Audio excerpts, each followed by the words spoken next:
Мeenет кылыңыз, өзүңүздү оңдогонго. Ушул процент көбөйсүн. 5%, 10%. Акырын көбөйсүн. Пайгамбар саллаллаху алейхи вассалам. Ошого жараша оңолуу көбөйөт. Оңоло баштайбыз.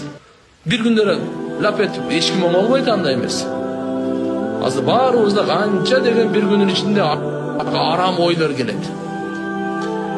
Канча деген арам нерселерге шайтан чакырат бизди. Канча деген кандай Алладан кесе турган, Алла Тааладан узак кыла турган, Алла Тааланы унутурта турган канча деген.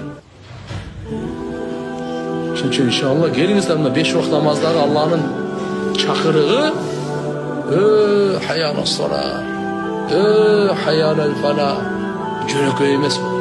Аллаху акбар. Андан башында эмне деп айтып атат? Чакыраардан мурда Алла өзүн тааныштырып, улуулугун, өзүнүн чоңдугун, Алла ушундай улуу, ушундай чоң зат, чоңдугунда, улуулугунда чек жок.